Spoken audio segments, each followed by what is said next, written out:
Assalamualaikum warahmatullahi wabarakatuh. Teman-teman, pada pertemuan kali ini kita akan melanjutkan pembahasan terkait dengan penulisan karya ilmiah yang sebelumnya kalian sudah belajar terkait penulisan bab 1 dan bab 2. Kali ini kalian akan menyempurnakan yaitu dengan belajar bab 3, bab 4 dan bab 5. Yang pertama terkait dengan menulis bab 3 itu adalah metode penelitian.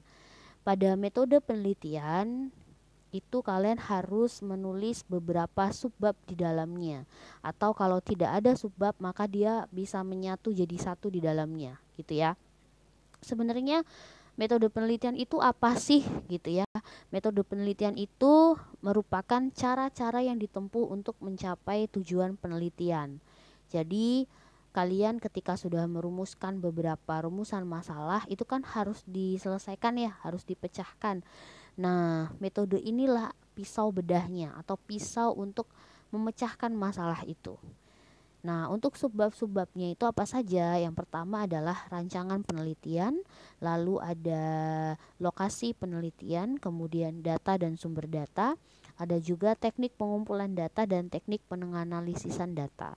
Kadang bagian yang saya warnai biru dan merah, data dan sumber data serta lokasi penelitian itu kadang di skip di dalam penelitian, terutama yang menggunakan ragam karya ilmiah subresmi. Jadi cukup 3 saja, yaitu rancangan penelitian, teknik pengumpulan data, dan teknik penganalisisan data. Masing-masing akan saya jabarkan. Yang pertama terkait dengan rancangan penelitian. Di bagian ini kalian harus menjelaskan kalian tuh pakai jenis penelitian apa sih gitu kan. Penelitian pengembangan kah, penelitian eksperimen kah, tindakan kelas kah, atau non eksperimen gitu kan, atau studi kasus, survei. Nah, itu harus dijabarkan di sini gitu ya. Mengapa metode itu yang dipilih juga harus disampaikan. Jangan sampai tidak ada penjelasan gitu ya. Kaitkan atau relevansikan dengan tujuan penelitian kalian. Yang kedua, terkait dengan lokasi penelitian. Ini harus detail teman-teman ya.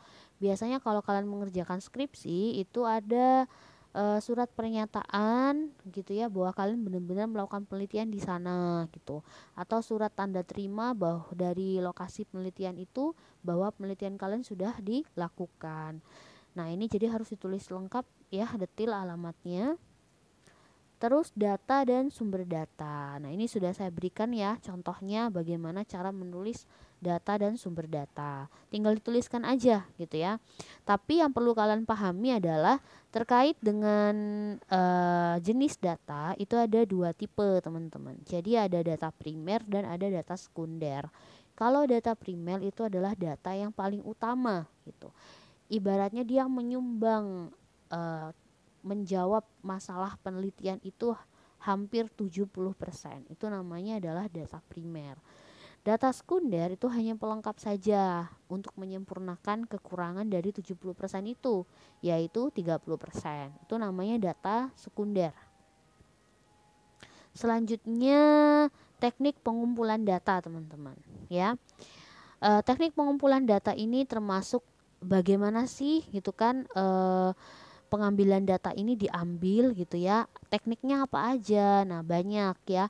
Kalian bisa pakai observasi mungkin, atau wawancara gitu kan, kuesioner, bagi-bagi kuesioner. Sekarang kan udah zaman tuh orang bagi kuesioner lewat Google Form gitu kan, di-share lewat WA, Line. Nah, itu kalau ada orang yang meminta bantuan kepada kalian, silakan dibantu karena dia lagi penelitian, teman-teman. Bayangkan kalau itu kalian yang sedang meminta bantuan ya. Selanjutnya menulis bab 3 untuk teknik penganalisisan data. Nah, kenapa tidak teknik analisis data? Karena ini biar paralel dengan teknik pengumpulan data. Jadi harus disamakan. Nah, setelah data itu kalian kumpulkan, kalian tuh butuh pisau bedah untuk menganalisis gitu. Ini tuh data ini berbicara apa gitu ya. Data ini punya maksud apa? Nah, itu harus dibedah. Teknik yang digunakan disesuaikan tentunya. Ya, contohnya kalian membagikan kuesioner sebanyak 2000 kuesioner. Itu kan nggak mungkin kalau kalian harus hitung manual ya. misalkan hitung mediannya, minnya, standard deviationnya, itu nggak mungkin. Kalian butuh alat sistem yang memudahkan. Nah, pakailah SPSS gitu kan, tinggal di input selesai, tinggal klik-klik jadi satu ya. Selanjutnya ini bab 4, hasil dan pembahasan. Nah, ini teman-teman perlu pahami bahwa gaya selingkung di masing-masing dosen itu berbeda. Bahkan tingkat fakultas, misal fakultas X dengan fakultas Y pasti berbeda. Jadi harus benar-benar diperhatikan. Ada yang menyatukan bab ini, hasil dan pembahasan dianggap menyatu sehingga langsung benar-benar jadi satu. Nah, ada juga yang hasil penelitiannya itu di subbab tersendiri, lalu pembahasan di subbab yang lain. Nah, itu juga boleh. Loh, itu gimana Bu cara membedakannya? Nah, untuk hasil penelitian itu kalian nggak boleh membahas. Jadi murni isinya adalah hasilnya saja. Apa yang terjadi itu aja, tapi nggak ada dikritisi. Tapi kalau di bagian pembahasan, kalian harus mengkritisinya gitu ya. Apa saja yang dilakukan di pembahasan, ini dia ya. Yang pertama, kalian harus berusaha menjawab masalah penelitian. Jadi kalau masih di subbab hasil itu belum berbicara gitu ya. Nah, di bagian pembahasan sampaikan, menafsirkan temuan-temuan gitu. Kalau misal temuannya X di subbab hasil, kira-kira maknanya apa ya gitu ya. Jadi seperti itu. Mengintegrasikan temuan penelitian ke dalam teori yang sudah mapan. Nah, ini terkait dengan kajian pustaka tadi itu. Makanya teori itu menjadi penting. Kaitkan dong ya. Kalau misalnya ada yang mengatakan bahwa tingkat literasi masyarakat Indonesia itu rendah. Nah, coba dikaitkan dengan hasil penelitian kalian gitu. Yang ternyata semuanya rajin membaca gitu. Bukunya banyak yang dibeli setelah kalian nyebarin angket. Nah, itu kalian bisa simpulkan.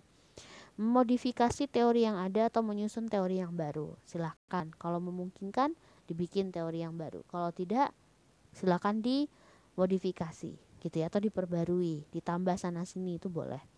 Menjelaskan implikasi lain dari hasil penelitian, ini dampaknya, kira-kira kalau itu dilaksanakan apa yang akan terjadi gitu ya. Terus keterbatasan temuan-temuan, ini penting juga ya, supaya peneliti selanjutnya bisa mengambil gap atau celah dari penelitian kalian. Untuk bab 5 ini isinya simpulan dan saran. Jadi simpulan itu bukan ringkasan teman-teman, tapi bagaimana kalian bisa membuat yang mampu menjawab pertanyaan penelitian kalian. Ini boleh berupa paragraf, boleh berupa poin-poin, jadi bebas. Kalau saran itu tunjukkan di mana kekurangan yang harus dilanjutkan oleh peneliti berikutnya. Ini ada di bagian saran. Nah, ini tugasnya. Kita sudah sampai di penghujung.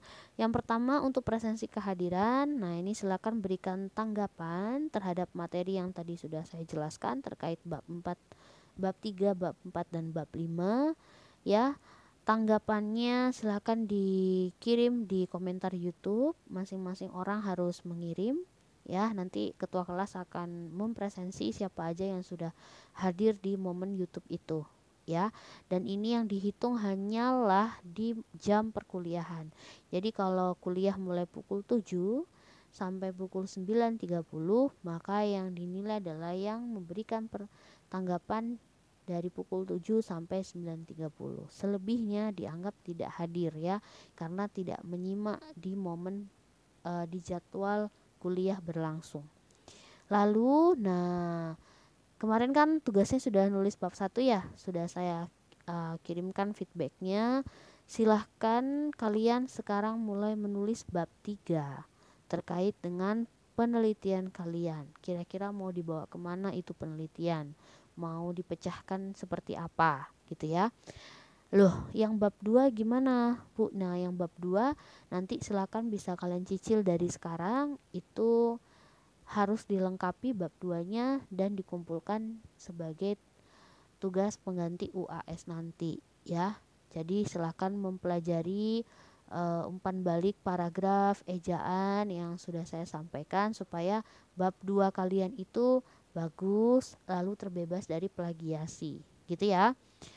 Oke, teman-teman, itu saja yang bisa saya sampaikan ya. Saya ucapkan terima kasih kepada kalian semua sudah begitu antusias mempelajari ini ya. Saya akhiri, wassalamualaikum warahmatullahi wabarakatuh.